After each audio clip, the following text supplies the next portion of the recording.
Folks, we're about to start this next panel. You can see the title, Conflicting Security Reports from the Haldeman Springall Report and from MITRE. Which is right? And why does it matter? Okay, I'm the moderator. I'm David Jefferson. I'm on the board of directors of the Election Integrity Foundation, and I've been doing election integrity research for 25 years, but I'm just the moderator today. I want to introduce the real panelists. On my far left is Professor Rich DeMillo. He holds the Warren Chair of Computing at Georgia Tech. He founded the School of Cybersecurity at Georgia Tech and was its first dean. He's the former Chief Technology Officer of Hewlett-Packard and was a division director at the National Science Foundation. He's been an observer of elections for the Carter Center, and he served on the Michigan Election Security Commission. And then the other panelist is Professor Drew Springall. He's an assistant professor of computer science at Auburn University, and most important is that he is the co-author of the Haldeman Springall report, which is at the central issue in this panel today, reporting on vulnerabilities in the ImageCast X voting machine ballot marking device. That report was submitted to the court in the Curling versus Raffensperger federal lawsuit that's still ongoing. I'll say a little more about that in a minute. So now I'm going to give a little background for the rest of the panel. The state of Georgia, let's see, let me switch this. The state of Georgia is unusual among states in that all voters in the entire state that don't use mail-in ballots use the exact same BMD voting system. From 2002 to 2019, they used the Diebold TS DRE system, but in 2017, a group of plaintiffs, including the Coalition for Good Governance, filed a federal lawsuit, Curling versus Kemp, now called Curling versus Raffensperger, arguing that DREs used then are actually unconstitutional. A lead plaintiff in that case is in our audience here, Marilyn Marks, right there. Raise your hand. And several of the yes, applaud. And several of the expert witnesses are also in this room. So there are a lot of people you can talk to about it.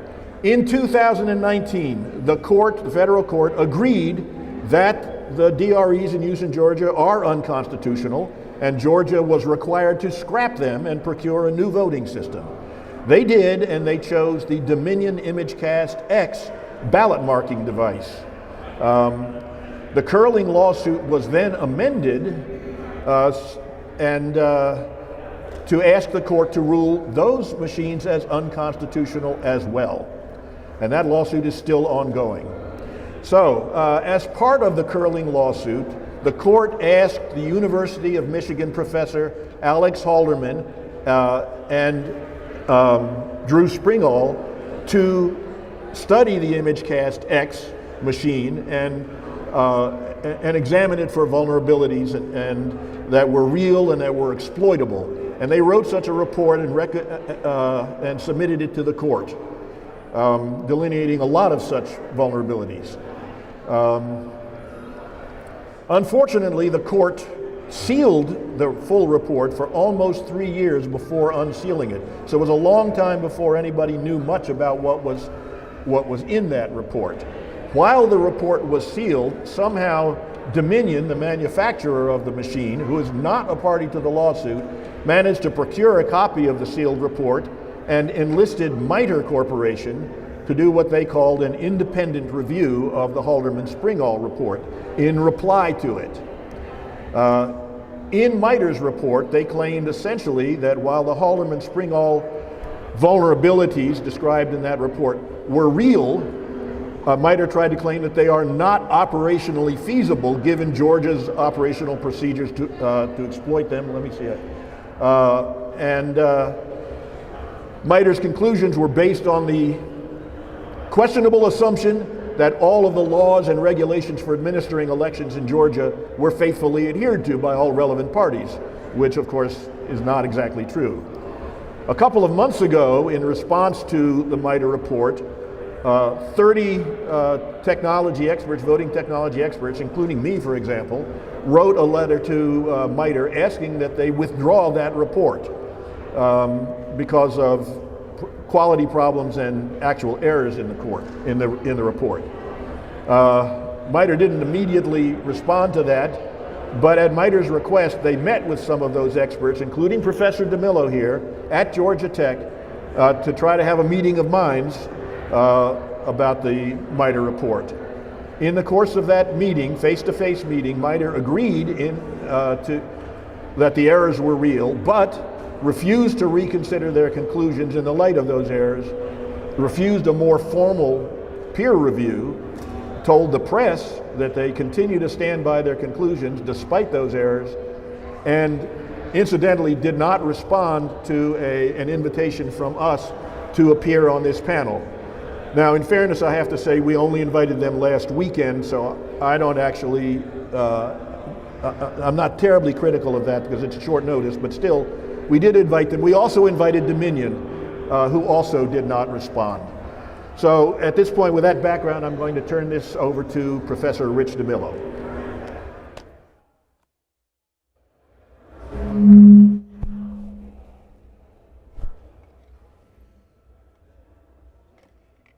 Great, thank you, David. Can you hear me? Yes? Yes? Good, thank you.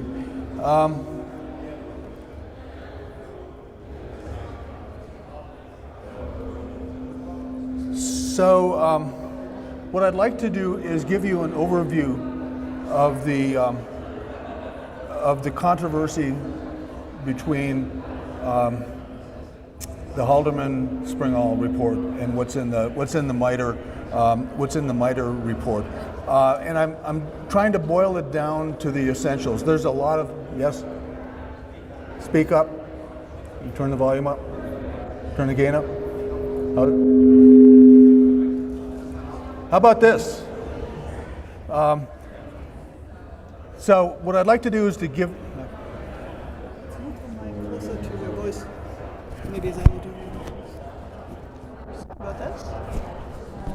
How's now? How's that? Yeah. Yes. Are we good?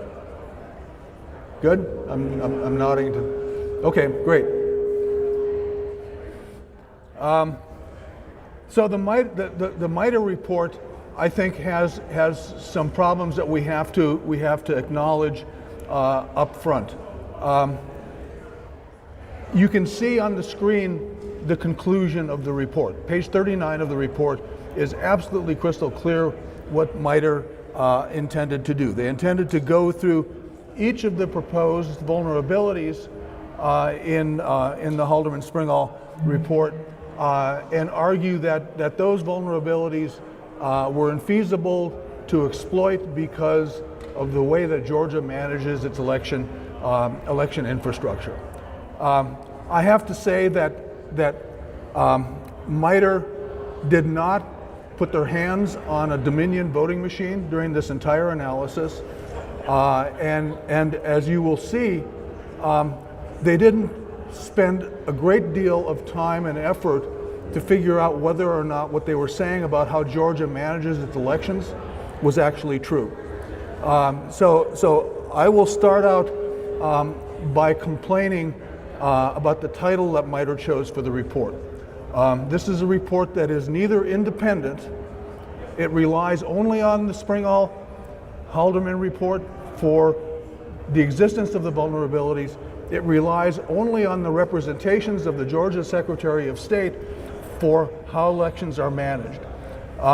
There is no independent work that took place in producing this report.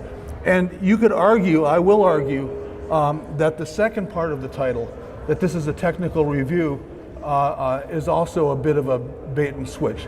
There's no evidence in this report that any technical review took place.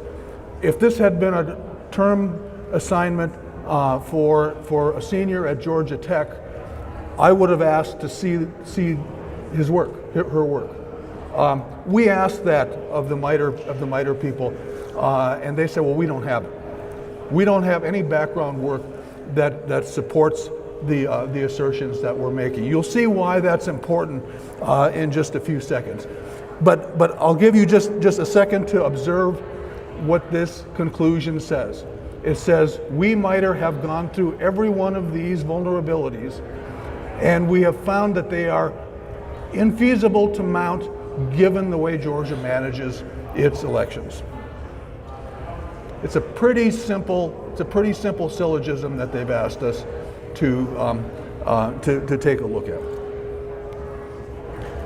Well, first of all, the Georgia Secretary of State was just thrilled with this idea because if he had read the CISA advisory, he would have been compelled to patch the software that was running in Georgia to mitigate the vulnerabilities.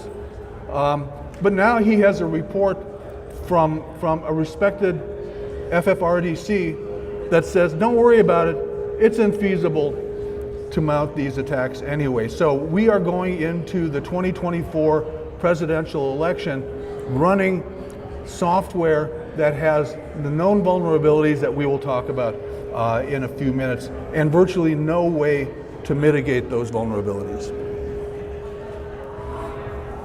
So what's the problem with this? Aside from the obvious things that I've mentioned already.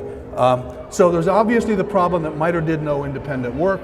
Okay, so they've misrepresented what they did do for Dominion. They accepted the vulnerability analysis that's in the Haldeman-Springall report. They accepted Georgia Secretary of State standards, representations. They were unable to provide any evidence for what they were saying, that what they were saying was true. But there's an underlying scientific problem. The underlying scientific problem is that their assumptions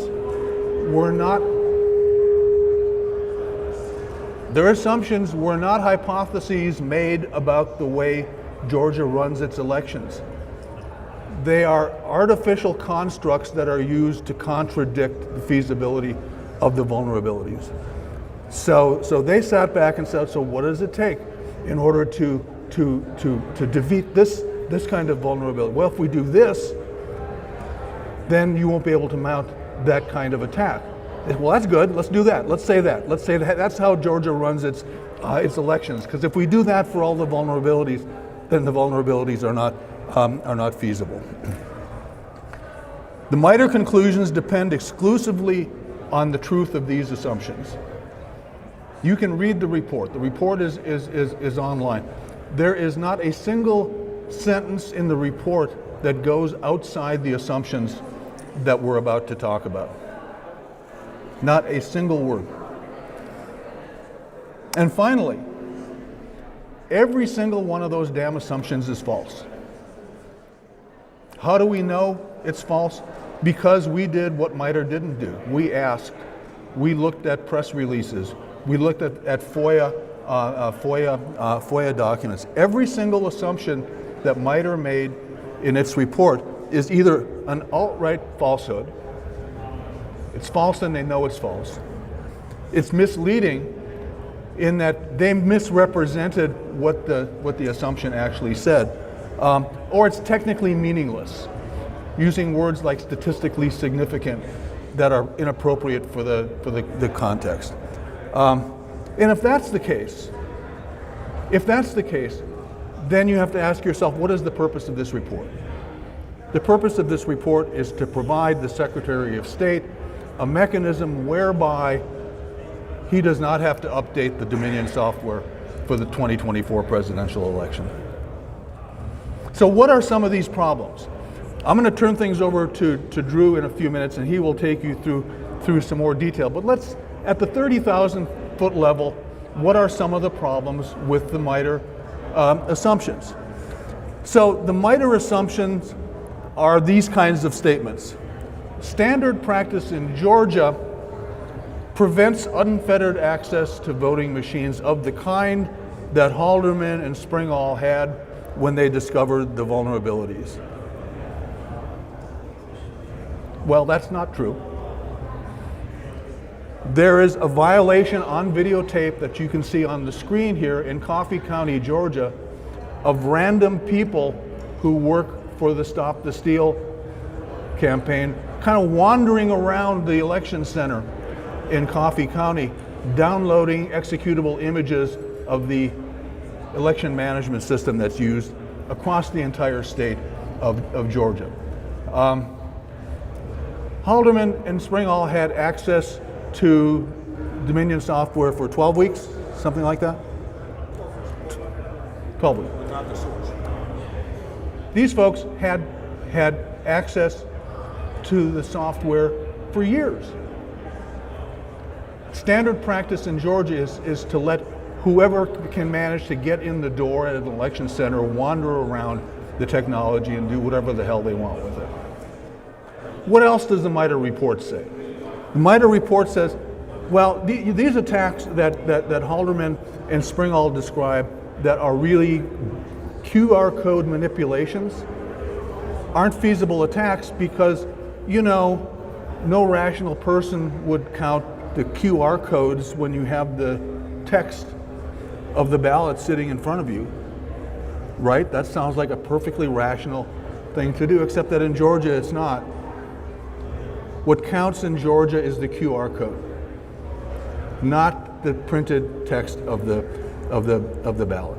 So all their objections related to the fact that you can detect QR code manipulation by simply comparing text to QR code doesn't matter at all. And there are a bunch of assumptions that have to do with the way that an RLA, risk eliminating audit, is run on the basis of this information, equally false. In summary, there are page after page of assertions in the MITRE report that say essentially this: it is standard practice in Georgia to provide layers of protection for our physical infrastructure that prevent the kinds of attacks that are described by Haldeman and Springall.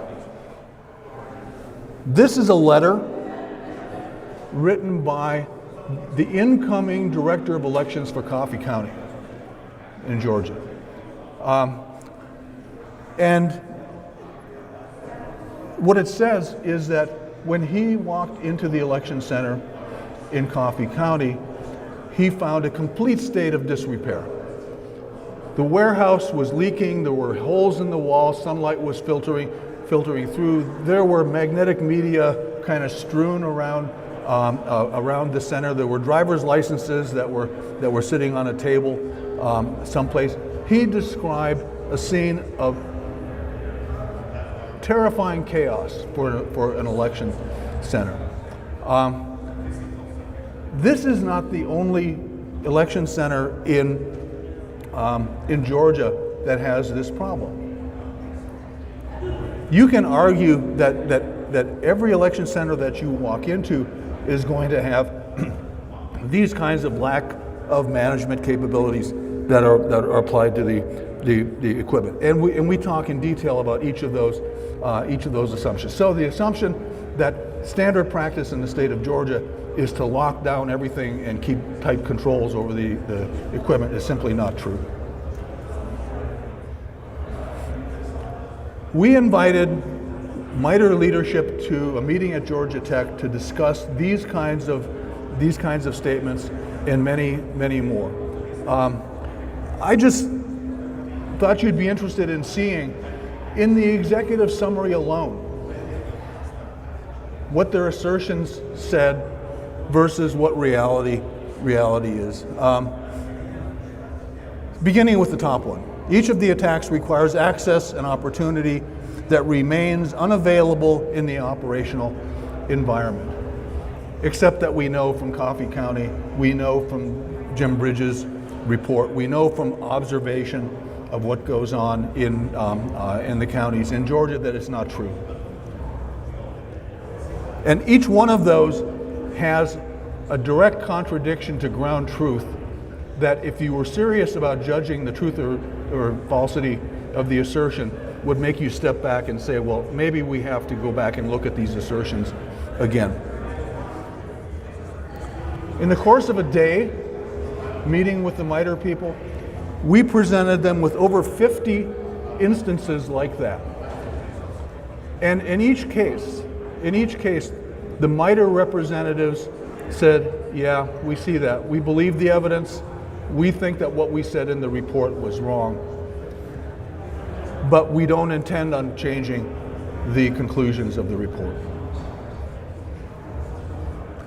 I'm going to turn things over to Drew. He can walk you through some of the details. Let me say, while Drew is coming up here, we did invite MITRE representatives to be at this meeting. The invitation has been out to them for weeks. We made it again in the middle of July when they were visiting Georgia Tech, and I don't think there are MITRE representatives in the audience, if I missed anyone. But we do have a MITRE representative, we do have a Dominion representative with us today on the panel. A Dominion ballot marking device. So these are the machines that are supposed to be unavailable for analysis. And as you can see, we just grabbed this one from the table over there, where we're busy doing what? Working on understanding and recovering. Working on understanding and recovery. So we have a collaborator from Dominion. I'm going to turn things over to Drew, and then we'll come back and kind of summarize where this leaves us. Good. So Rich talked a lot about this idea of these procedural protection issues, these high-level issues with MITRE's approach to everything. But we can, to make it more concrete, we can actually look at specific issues, specific problems, specific misunderstandings and misassumptions that exist in the MITRE report. Obviously, like Rich said, these high difficulty assumptions about access to obtain the ICX software, access to obtaining ICX hardware, using it for testing, things like that. When we have a BMD sitting right in front of us, that kind of is not as high difficulty as it sounds, because the actual analysis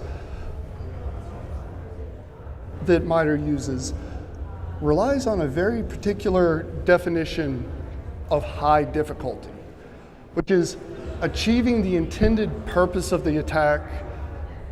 Attack component requires a highly coordinated team of exceptionally skilled and experienced people.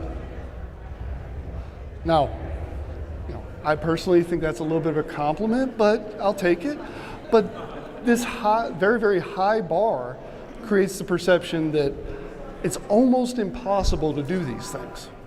So when it comes to our, high difficulty assumption about inserting functionality into the actual application itself, yes, that's a non-trivial, that's a non-zero effort work. But when you start looking into the actual details, you find a footnote in MITRE's report itself linking to a 2015 Black Hat talk that walks you through the process of doing this, how to build additional functionality into a pre-built APK, into a pre-built application. It walks you through all of the exact steps to do this. And this is the way that we did it when we were building the proof of concept attacks. We went step one, go do step one. Step two, go do step two. And there's nothing special about that publicly available information linked to by the report that prevents other people from being able to replicate that.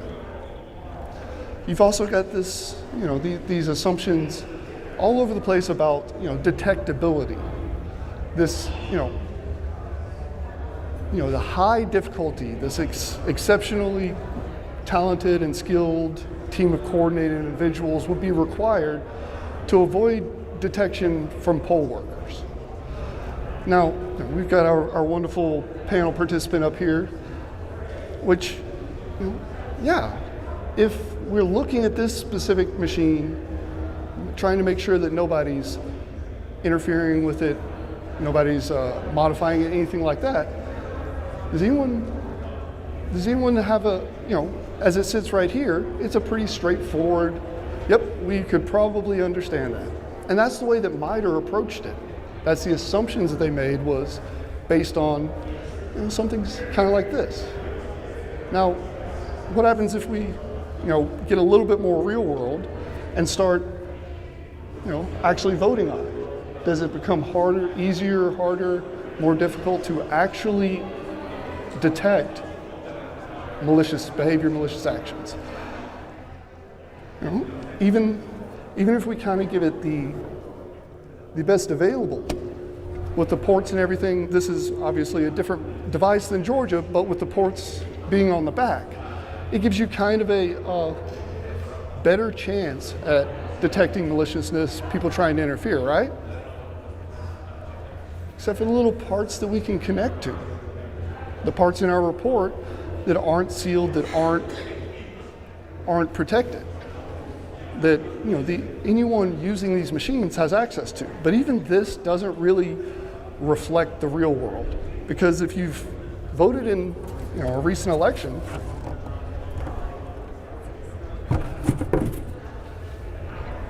now how does that assumption about detectability behave? That assumption about a poll worker noticing someone interfering with the machine, whether it's the Bash Bunny attacks, a piece of hardware you could walk down, I think it's that way, and for I think about $50, pick up and purchase and walk off with. So, a lot of these assumptions start really impacting the feasibility and the analysis of it. Because whether it's facing you, facing away, with the screen, without the screen, this is still just one machine. Some places like State Farm Arena, we're talking about a handful of poll workers monitoring lots and lots and lots of machines with lots and lots of locations that can be reached into, the locations and ways to interact with them. So obviously, or this detectability assumption doesn't really hold up at all. There's also this idea of, in order to obtain and prepare and build the attack, you have to obtain the software and the hardware.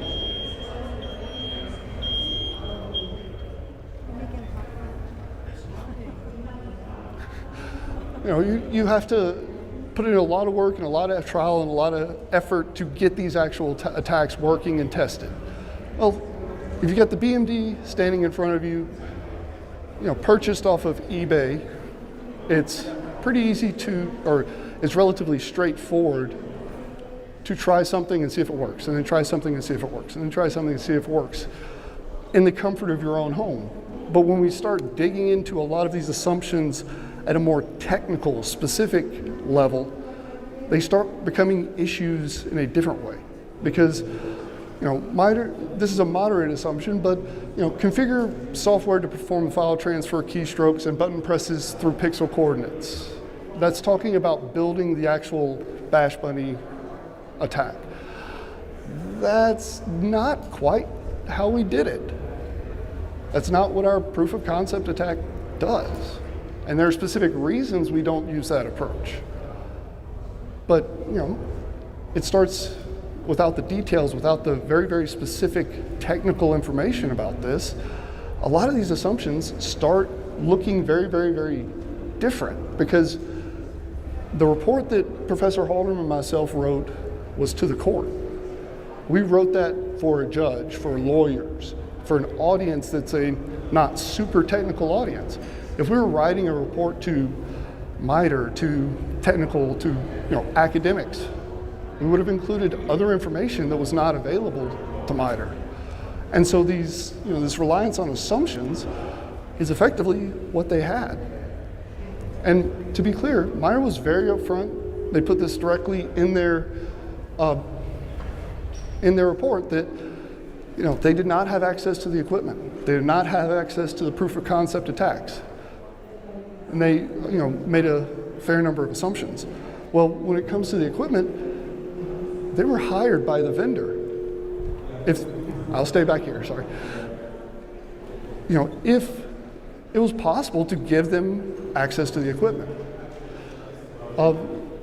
We never even heard from MITRE, not to clarify proof of concepts, not to clarify understanding of how the attacks that we built for demonstrations worked, but especially not for how does it actually work.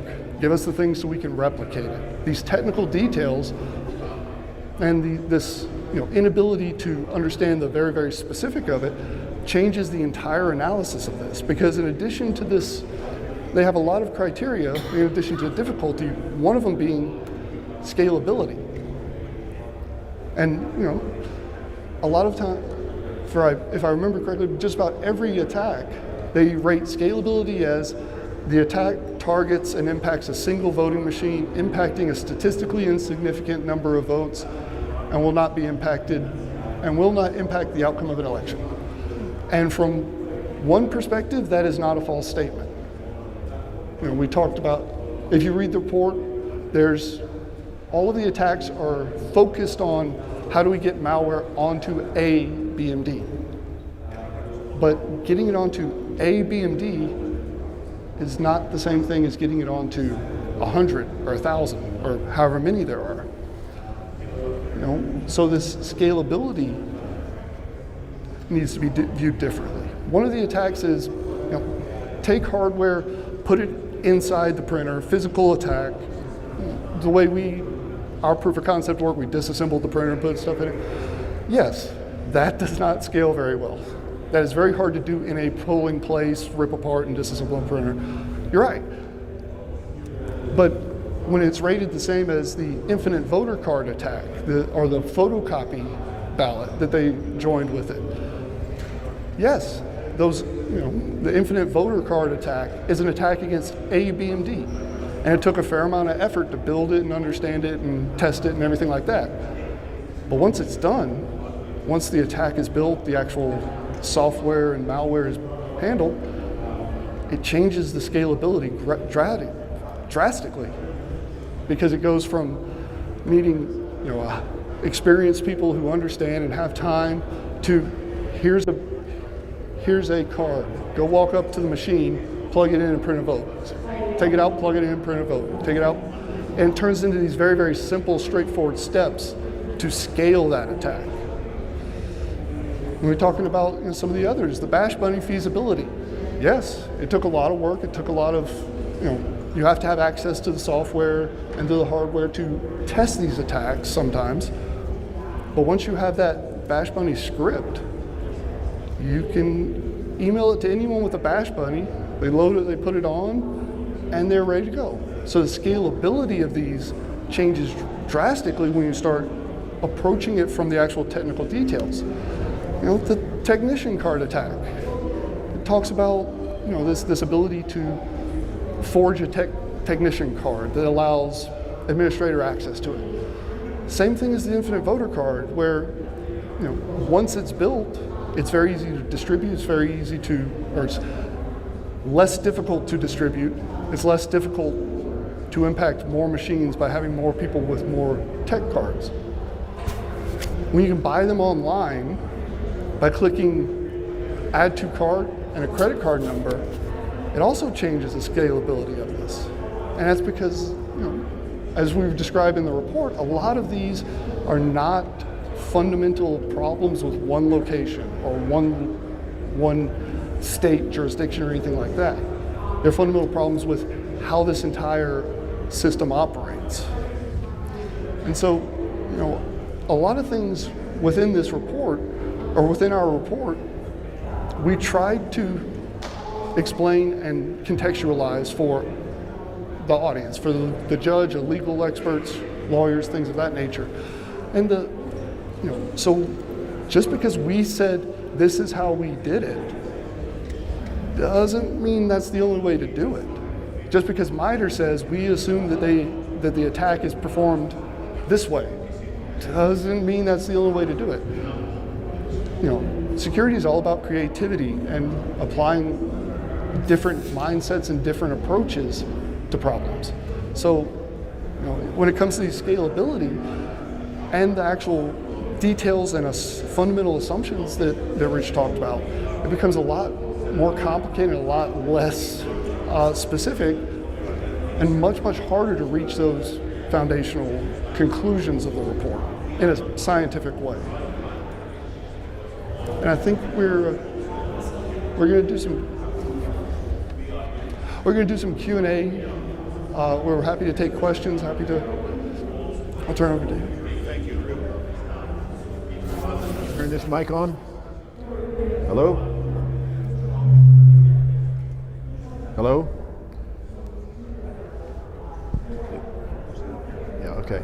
Hello? Is this mic on now? You can hear me? All right. We're ready to take Q&A for Drew and Rich. Anyone have a question? Sir, I know you've been eager all along. Here. Does going to an all, is it on? It's not on. It was on. No, that's you that's on, No, I not know. that. The handheld? Yeah, it's on. All right, I'll speak up. Does going to an all paper ballot system address all your concerns about using the Georgia machines? That way. Okay. Say again. Does going to an all paper ballot system address all your concerns about doing the voting machines in Georgia? And the follow-on question is, what changes do you want to see that would actually secure the machines? Because all I hear is negativity from you guys, not solutions. And anytime I talk to people who are just throw bombs, I just kind of ignore them because they're not helpful. They're not solving a problem. So what are your solutions? Thank you. So let me give a couple responses to that. Can you hear me? Okay. Can you hear me? A couple responses to that. One is, this talk is about the four corners of the MITRE report. What I believe about a secure way to vote in Georgia is simply not relevant to the discussion. We can talk about it afterwards if you want. I hope I can convince you of my point of view, but it's not necessary for this. What's necessary for this discussion is to understand the kind of organization that MITRE is. MITRE is a federally funded contract research and development center. It has special status. It is allowed to not compete for government funds. It is allowed to be a trusted source to the sponsor agencies. And they bear a special responsibility to respect scientific integrity in their work. And when a company like MITRE produces a report in which the authors know the conclusions of the report are somewhere between outright false and misleading, they've crossed the line in scientific integrity. And you have to ask yourself, what other biases are they carrying over into their relationship with sponsors? I have the utmost respect for MITRE. I've worked with MITRE for 30 years. This is a one-off event, but it's worthwhile considering that here is a company that is exploiting its special relationship with agencies of the US government to promote a point of view that they know is incorrect. At the very least, I mean, I've supervised thousands of engineers in my career. At the very least, in situations like this, a general manager steps back and says, oh, maybe we made a mistake. Maybe we have to go back and reconsider. They don't kind of throw themselves on the railroad track and say, we're an awful organization, we deserve to be disbanded, and we're not asking for that. We're asking for what every engineering and scientific research organization in the world subscribes to, which is a minimum standard of scientific integrity, which involves admitting when you're wrong, reconsidering conclusions in light of facts, and being absolutely transparent about your conflicts of interest when you promote a result. So all of these things are absent in this work with MITRE. If this were only a single contract between Dominion and MITRE, God knows how Dominion made a contract with MITRE to begin with, by the way. MITRE is not supposed to be taking work from for-profit companies. But if this were only a single piece of work between MITRE and Dominion, it would be one thing. But it's not. It's being used by a Secretary of State in Georgia and now another Secretary of State as a reason for not patching the software. Because, yeah, these are vulnerabilities, but they're unfeasible to mount. They're not going to matter. That's what's important to me about this discussion. And the fact that you have a company like MITRE that I think is, to be fair, exploiting a special relationship that it has with the U.S. government for reasons that we don't currently understand today is a problem. Are there other questions? Yes, sir. Speak straight into it. Thank you for your work, gentlemen. So I'm in 2024, were these machines, these were the touchscreen machines, right? Were they attached to printing devices to create a voter verifiable paper trail in Georgia? Say it one more time. Were these touchscreen machines attached to a printer to produce a voter verifiable paper trail in Georgia in 2024? 22. Sorry, 2022. Sorry. Yes, Georgia uses these in a BMD configuration. Right. So they do. There is a printer, which is what's attached to it. But part of the report part is there's a way, because the malware can interfere with what is printed to that piece of paper. It becomes a question of A, whether it's printed correctly, and B, even if it's not printed correctly, whether the voter checked it, which research has shown repeatedly does not happen as frequently as we'd like. But with MITRE's approach to assumptions, they essentially said, well, it's voter verifiable, so we'll assume that all voters verify, which is just not the situation. But in fact, they can't verify the QR code, which is what is actually counted. They can only verify the text, which the scanners do not read. Right, but Yes, in the the case thing of the a human can post-election verify is not audit, the they thing look that's at the actually- printed. One at a time.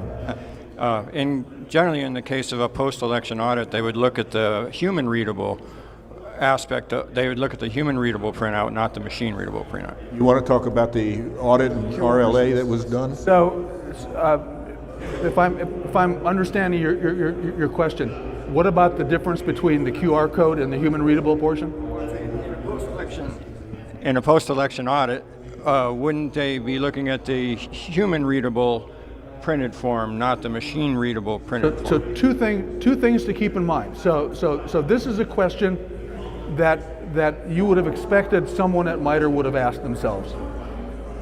Do these kinds of audits actually occur? The answer is no. The answer is no. Those kinds of audits simply do not occur. There is no audit, and there has never been an audit in the state of Georgia that compares QR codes to the text on the ballot.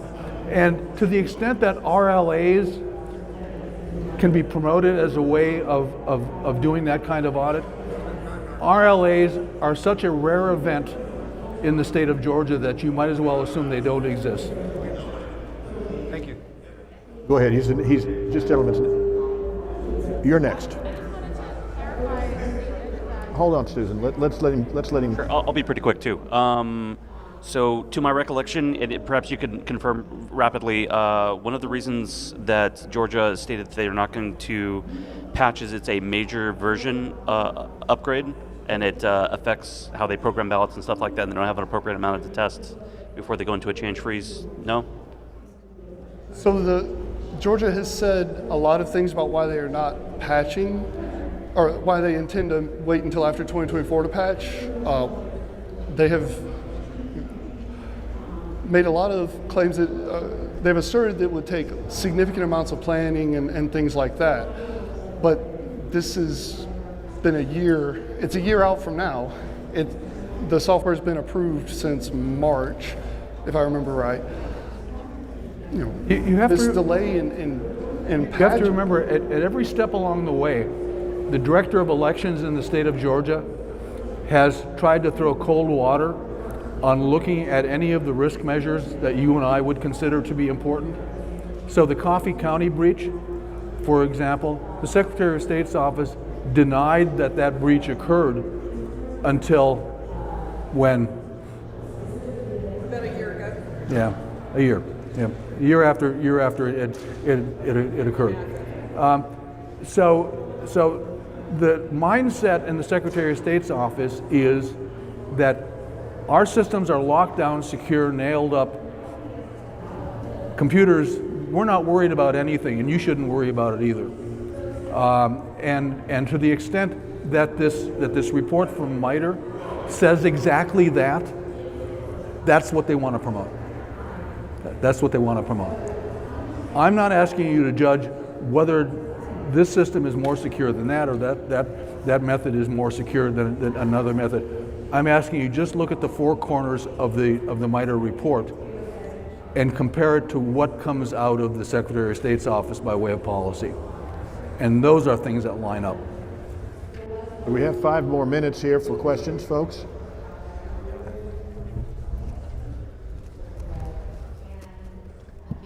I just wanted to add a clarifying point on the RLA question, because while Georgia says that it conducts RLAs, as Rich points out, they're very infrequent. There are only one contest every 2 years. But actually, they also have no legal binding. The results are not legally binding. So if you were to launch an attack like Drew has provided, where you change the QR code and you were to conduct a risk limiting audit from the text and were to find that the actual declared winner was wrong, and that the text, because let's assume everyone actually checked their ballot and they saw that the text was correct, it would not have no bearing on the results of the election. The law says that the Secretary of State writes a report about what the RLA found, and so the text on the ballot has no legal standing in Georgia statute anywhere. It is the QR code that is counted only. So the RLAs aren't. Thank you. Comment or not? I'll let the lawyers deal with the law and legal code. Are there any more questions, please? You have? Sorry to be hard. Sorry? So we were just looking at the picture of the access in Coffee County, and are we saying that would be normal of a county in Georgia, like that access would be provided? It's really a good question. It's really a good question, and we don't know the answer to that, but every time we peel away a layer of the onion, we see a story like that. So this started out to be who's the woman lawyer that has been responsible for this? Sidney Powell, yes. This had turned out to be kind of a pet project of Sidney Powell to get access to an election management system, The former director of elections for Coffee County was let go and immediately hired by a neighboring county. So now we have 2 counties infected with the same kind of management, and now I guess the Spalding County is under investigation for exactly the same thing. The Secretary of State in Georgia is really pissed off at Fulton County because they go blue, they don't go red. So he's inclined to say, you got to question what goes on in Fulton County too. At the end of the day, it's likely that no one is going to trust what goes on in the election buildings in any of these counties. But right now it's 2, maybe 3, maybe 4. I've forgotten the question. I got wound up in my answer. just wondering if this patch is needed with other Dominion machines, and has it been offered to other states that use Dominion? So you're talking about the 5.17 upgrade? Until literally yesterday, we only had the 5.5A system to evaluate, so we could only assert things about 5.5A. We offered to test other systems with the vendor. We offered to help with the patching. I can only assert that 5.5A has to be upgraded, but I will say from experience and living it, the way computer software is built, similar software with similar bugs has similar vulnerabilities. So the question for my county is, are you using 5.5A? So the question for my county is, are you using 5.5A? I think the question for your county would be more of, if you assume that whatever version of the software you use has these problems, are there steps being taken? Are there correct, valid RLAs being generated? Or are the QR codes being compared to the... Here in Georgia, your county uses 5.5A. Okay. Orange County, California. Okay. Yeah. So we have time for maybe one more question. Again, I don't have a question, but I have a comment, and that is, I just want to stress how critical the fact that the election management system software was stolen from Coffee County. It's more critical in Georgia than it would be other places, again, because the entire state uses the same election management system, the same software, the same everything. So it doesn't matter how many counties have this problem, how many counties somebody could wander in and get something. It doesn't matter. What matters is one. And that one, the election management system software, was stolen, and it was immediately put online for access by whoever wanted it for whatever purpose. And that is a danger for the entire state of Georgia. It's not just one county at risk. Thank you very much. All right, please, we're going to end here. Would you please thank our panel?